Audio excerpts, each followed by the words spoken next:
Hello everyone, welcome to my channel. आज हम class 8 English NCERT की जो सप्लीमेंट्री की बुक है उसके फर्स्ट चैप्टर की रीडिंग करने वाले हैं। तो इस चैप्टर के साथ हम सप्लीमेंट्री के सारे जो चैप्टर्स हैं, इसमें आपके टोटल 11 चैप्टर्स हैं, तो इनको हम कवर करेंगे वीडियो में one by one.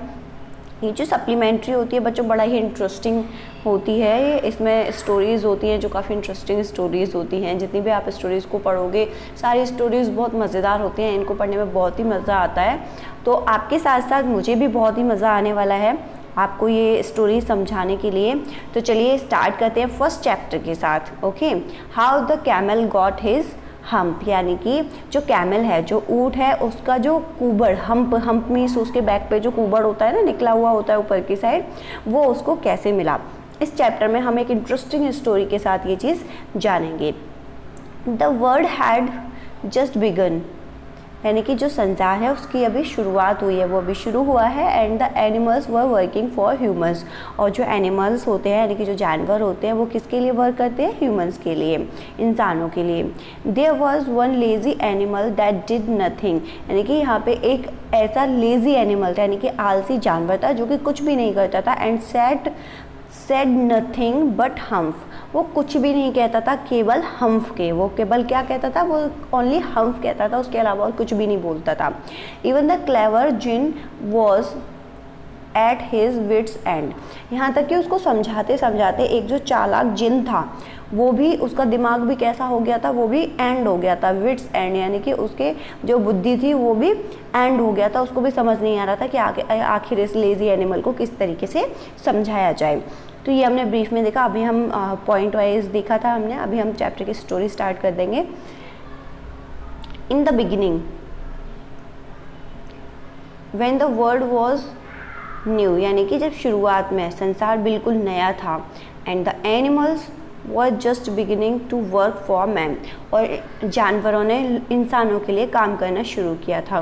There was a camel, तो क्या था? एक कैमल था।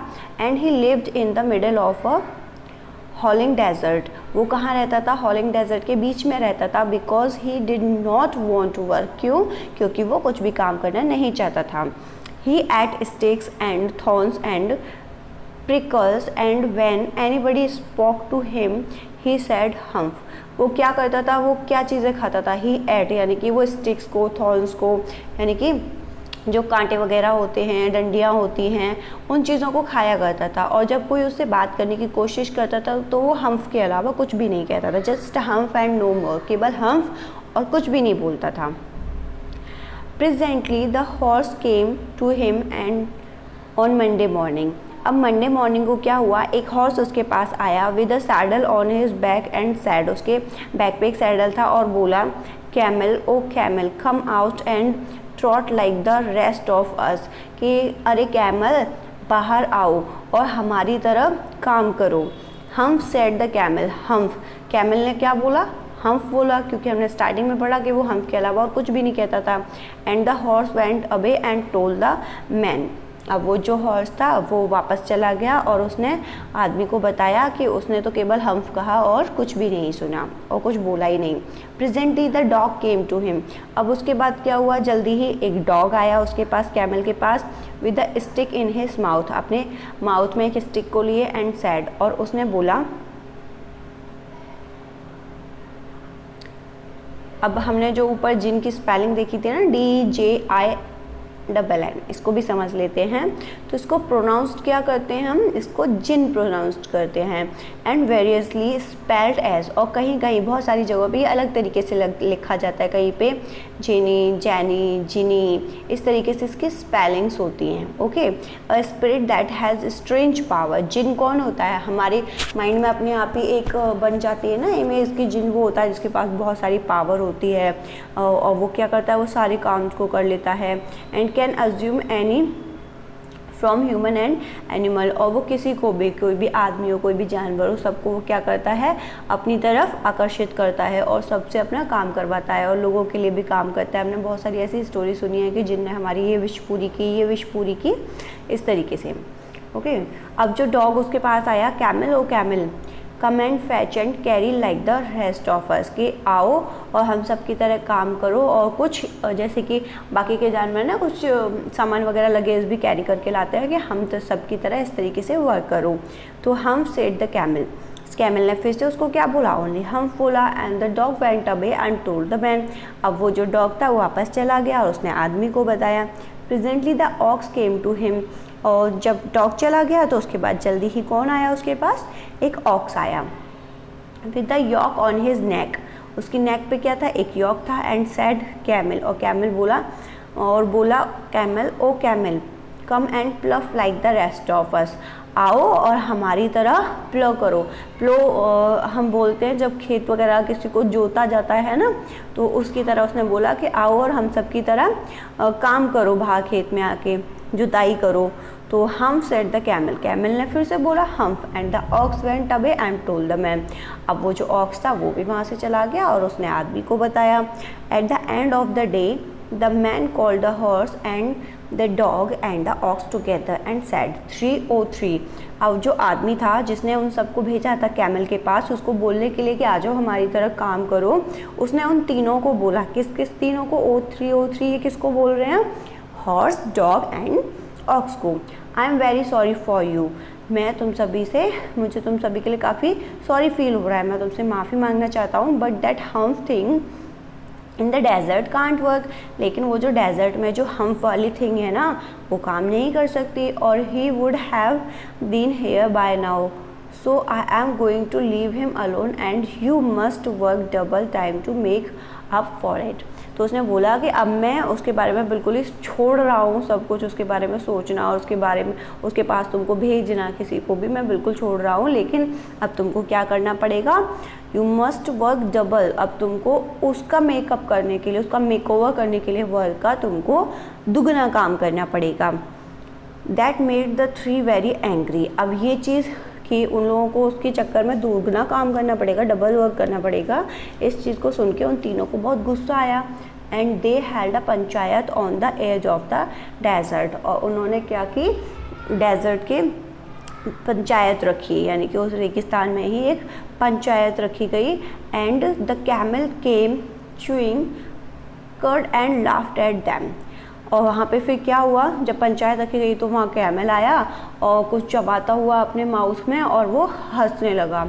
देन ही सैड हम्फ, और उसने हम्फ बोला एंड वेंट अवे अगेन, और फिर से वहाँ से चला गया। Presently there came along the djinn, फिर वहाँ पे जिन आया who was in charge of all deserts, जो कि सारे डेजर्ट्स का क्या था, इंचार्ज था। Rolling in a cloud of dust, जो कैसा था, पूरा का पूरा डस्ट में हो रहा था, जैसे क्योंकि डेजर्ट में, रेगिस्तान में हम लोग सोचते हैं रेगिस्तान के बारे में तो खुद ही माइंड में आता है कि डेजर्ट है तो उसमें बहुत सारी रेती होगी और वो धूल जैसे लगी हुई होगी।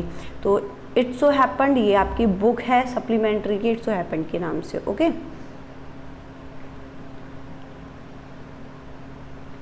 ये देखिए यहाँ पे ये तीनों दिए हुए हैं और ये जिन आया है, djinn of all deserts said the horse. अब हॉर्स ने कहा जिन से, is it right for anyone to be idle, क्या ये सही है किसी के लिए बहुत ज़्यादा आलसी हो जाना। Certainly not said the, djinn ने कहा नहीं। वेल सेड द हॉर्स, फिर हॉर्स ने कहा, there is a thing in the middle of your desert with a long neck and long legs and he has not done a stroke of work since morning, Monday morning. तो उसने बोला कि यहाँ पे एक ऐसी चीज़ है तुम्हारे डेजर्ट में जिसकी एक लंबी नेक है, लॉन्ग नेक है, लॉन्ग लेग्स हैं उसके, लेकिन फिर भी वो क्या करता है, बिल्कुल भी वर्क नहीं करता, थोड़ा सा भी काम नहीं करता।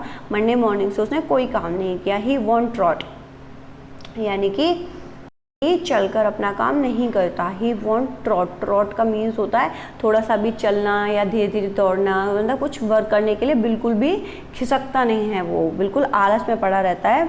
View said the djinn whistling, उसने जिन ने क्या किया, मतलब विस्लिंग करते हुए, सीटी बजाते हुए उसने बोला, दैट्स माई कैमल, कि वो मेरा कैमल है। What does he say about it, उसने इसके बारे में क्या बोला। ही सेज हम्फ, वो हम्फ कहता है। एंड ही वॉन्ट प्लव, वो नहीं प्लो करना चाहता। सैड द ऑक्स, ऑक्स ने कहा कि वो बिल्कुल भी कुछ भी काम नहीं करता, और वो यहाँ तक कि जब मैंने बोला उसको प्लो करने के लिए तो वो खेत जोतने के लिए भी नहीं आया। Very good said the djinn, djinn ने कहा very good, I will humph him if you will kindly wait a minute, कि मैं उसको हम्फ दूंगा अगर तुम थोड़ी देर के लिए इंतज़ार करो, कुछ मिनट के लिए तुम वेट करो। आई विल हम्फ हिम, इसका मीन्स हुआ I will deal with him appropriately, I will set him right, यानी कि मैं उसे ठीक कर दूंगा, उसके सेंस में उसने बोला।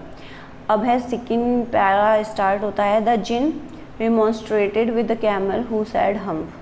The camel's beautiful back suddenly grew a lump which was the camel's hump. The jinn assured the camel his hump would always be a help, not a hindrance. अब क्या था, जिन ने जब उसके साथ डील किया, किसके साथ, कैमल के साथ, तो जो कि हम्फ बोलता था, तो उसने कैमल्स को बोला कि ये जो तुम्हारी ब्यूटीफुल सी बैक है ना, अगर तुम कुछ भी वर्क नहीं करोगे तो क्या हो जाएगा, सडनली इसमें एक लंप आ जाएगा, ग्रू होने लगेगी, which was the camel's humph, जिसको हम लोग कैमल्स हम्प बोलते हैं ना अभी। तो लेकिन फिर जिन ने उसको ये भी अश्योर किया कि अगर तुम वर्क करोगे तो ये तुम्हारी जो हम्प है ना, मतलब उसके कुबड़ निकल आया धीरे से उसकी बैक पे, ये जो हम्प है तुम्हारा, ये हमेशा क्या करेगा, तुम्हारी हेल्प करेगा, ठीक है, तुमको परेशान करने के बजाय। The djinn rolled himself up in his dust cloak, उसने क्या किया, जिन ने अपने आप को डस्ट क्लॉक को में रोल किया। And took a walk across the desert, और पूरे डेजर्ट में उसने इधर उधर घूमा। And found the camel looking at his own reflection in a pool of water, और उन्होंने कैमल को देखा जो क्या कर रहा था, एक वाटर पूल, वाटर के पास में अपने आप को ही देख रहा था। My friend said the djinn, djinn ने बोला मेरे दोस्त, वॉज दिस आई हेयर और you are doing no work, ये सब क्या है, मैंने सुना है तुम्हारे बारे में कि तुम बिल्कुल भी काम नहीं करते हो कुछ भी। द जिन सेट डाउन, जो जिन था वो बैठ गया। With his chin in his hand, अपनी चिन को, यानी कि हम हाथ रख लेते हैं ना अपनी चिन पे, इस तरीके से हाथ पे चिन को रख के। While the camel looked at his own reflection in the pool of water, जब कैमल वाटर में, वाटर के जो पूल था उसके पानी में अपने रिफ्लेक्शन को देख रहा था। You have given the 3 extra work ever since Monday morning, क्योंकि तुमने मंडे मॉर्निंग से कुछ भी काम नहीं किया है, इसलिए उन तीनों को तुम्हारे बदले एक्स्ट्रा वर्क दिया गया है करने के लिए। All on account of your idleness, केवल तुम्हारे आलसीपन की वजह से। सेड द जिन, जिन ने कहा। And he went on thinking with his chin in his hand, और चिन को अपने हैंड में रखे हुए वो ऐसे सोचने लगा। ये देखिए यहाँ पे ऐसे सोच रहा है ना, इस तरीके से रख के। रिमॉन्स्ट्रेटेड मतलब कंप्लेन, यानी कि उसको वो बताने लगा, उसकी जो शिकायतें थी उसके बारे में उसको बताने लगा कि ऐसे ऐसे तुमने किया है। हम्फ सेड द कैमल, अब कैमल ने क्या बोला, जब जिन ने उसको इतनी सारी बातें बोली तो कैमल ने बोला humph, I should not say that again if I were you, मैं ऐसा दोबारा नहीं कहता अगर मैं तुम्हारी जगह होता। सेड द जिन, जिन ने बोला। You might say it once too often, तुम्हें ये इतना ज़्यादा बार नहीं बोलना चाहिए कि तुम बार बार उस चीज़ को रिपीट करते रहो। I want you to work, मैं चाहता हूँ कि तुम काम करो। And the camel said humph again, अब कैमल ने फिर से क्या बोला, humph. But no sooner had he said it then he saw his back, लेकिन जल्दी ही जब उसने ऐसे बोला तो उसने अपनी बैक पे देखा, अपनी पीठ पे देखा। That he was so proud of, कि उसको बहुत प्राउड हो रहा था, किस लिए, पफिंग अप, यानी कि कुछ चीज़ थी जो पफ होती जा रही थी, यानी कि फूलती जा रही थी। And puffing up into a great big hump, जो एक बड़े से कुबड़ की तरह निकल आई थी। डू यू सी दैट, क्या तुमने ये देखा। सेड द जिन, जिन ने बोला। That's your very own hump that you have brought upon your very own self by not working, कि ये तुम्हारा खुद का हम्प है जो तुम्हें किससे मिला है, काम न करने की वजह से मिला है। टुडे इज़ थर्सडे, आज क्या है, आज थर्सडे है। And you have done no work since Monday, और तुमने मंडे से कोई भी काम नहीं किया है। व्हेन द वर्क बिगिन, जब काम शुरू करोगे। Now you are going to work, कब से शुरू करोगे तुम काम, अब तुमको काम करना पड़ेगा। हाउ कैन आई, मैं कैसे कर सकता हूँ। सेड द कैमल, कैमल ने बोला। With this hump on my back, के अपनी बैक पे अब मैं ये हम्प लेके कैसे काम कर सकता हूँ। दैट हैज़ अ पर्पस, इसका एक पर्पस है, इस हम्प के आने का तुम्हारी बैक पे एक पर्पस है। सेड द जिन, जिन ने बताया उसको। All because you missed those 3 days, ये हम्प क्यों आया है, इस वजह से आया है क्योंकि तुमने ये 3 दिन जो थे उनको मिस किया बिना काम किए हुए। You will be able to work now for 3 days, अब तुम ये 3 दिन काम करने के लायक हो विदाउट ईटिंग, कुछ खाए बिना भी अब तुम ये 3 दिन काम कर सकते हो। Because you can live on your hump, क्यों, क्योंकि अब तुम बिना खाए भी अपने हम्प पे 3 दिन तक जिंदा रह सकते हो। एंड डोंट यू एवर से, और तुम फिर कभी नहीं देखोगे I never did anything for you, कि इस मैंने तुम्हारे लिए कुछ नहीं किया। Come out of the desert, अब डेजर्ट से बाहर आओ। एंड गो टू द 3, और उन तीनों के पास जाओ। एंड बिहेव, और उनके साथ अच्छे से बिहेव करो। And the camel went away to join the 3, अब जो कैमल था वो चला गया उन तीनों को ज्वाइन करने के लिए जो काम कर रहे थे। 3 कौन थे, horse, ox and dog. And from that day, और उस दिन से, to this the camel always wear a humph, और उस दिन से आज तक कैमल हमेशा क्या करता है, एक हम्प को वियर किए हुए रखता है। वी कॉल इट हम्प, हम उसको क्या बोलते हैं, हम्प बोलते हैं, HUMP, हम्प। और कैमल क्या बोलता था, उसे हम्प बोलता था। Now not to hurt his feeling, हम उसे हम्प इसलिए बोलते हैं ताकि उसकी फीलिंग हर्ट ना हो। But he has never yet caught up with the 3 days, लेकिन वो अभी तक अपने उन 3 दिनों के काम को नहीं पकड़ पाया है। That he missed at the beginning of the world, जो उसने संसार के शुरू होने के, यानी कि संसार के जब शुरू हुआ उसके स्टार्टिंग में जो 3 दिन उसने काम नहीं किया है, उस 3 दिन के काम को वो आज तक नहीं पकड़ पाया है। And he has never yet learn how to behave, जिसकी वजह से वो आज तक नहीं सीख पाया कि किस तरीके से उसको बिहेव करना है, किस तरीके से उसको वर्क करना है। तो आपको समझ में आया, बहुत ही इंटरेस्टिंग स्टोरी के साथ रुडयार्ड किपलिंग ने बताया है इस चैप्टर में कि कैमल को हम्प कैसे मिला। ओके, तो इस चीज़ से हमें एक ये और थोड़ी सी पता चलता है कि हमें लेज़ी नहीं होना चाहिए। ओके, क्योंकि अभी लेज़ी होके हम अपने जिस मिनट को, जिस सेकंड को हम वेस्ट कर रहे हैं ना, पता नहीं उस मिनट या उस सेकंड में हम कुछ ऐसा वर्क कर सकते थे जिसकी वजह से हमारे साथ में और कुछ बहुत अच्छा हो सकता था। ओके, इसलिए हमें कोई भी किसी भी समय को, किसी भी घंटे को, किसी भी मिनट को या किसी भी सेकंड को हमें वेस्ट नहीं करना चाहिए। हमें हर टाइम जब हमें जो काम दिया गया है हमें उसके लिए प्रिपेयर रहना चाहिए और हमें आइडल नहीं होना है, हमें बिल्कुल भी आलसी नहीं बनना चाहिए। ओके, तो कैमल को हम कैसे मिला, इसके पीछे ये एक बड़ी ही इंटरेस्टिंग सी स्टोरी थी, तो जिसको हमने बहुत अच्छे से रीड किया है अभी। तो आप इसके बाद में, हाँ, एक और चीज़, हर चैप्टर की आपको वीडियो मिलती रहेगी। आपको वीडियो ज़्यादा से ज़्यादा अपने फ्रेंड्स के साथ शेयर करनी है। मैंने देख रही हूँ बच्चे बहुत कम रीड करते हैं, चैप्टर को नहीं देखते हैं, उसको बिल्कुल भी नहीं देखते कि क्या स्टोरी है क्या नहीं है। वैसे सप्लीमेंट्री का सिलेबस जिस तरीके से चल रहा है, तो अभी आई थिंक फर्स्ट चैप्टर ही हुआ है, इसमें टोटल 11 चैप्टर हैं। मिलते हैं इसके बाद नेक्स्ट वीडियो में। तो अपने फ्रेंड्स के साथ ज़्यादा से ज़्यादा शेयर करें। वीडियो अच्छी है तो वीडियो को लाइक करें। Thanks for watching my video. Have a great day. God bless you all.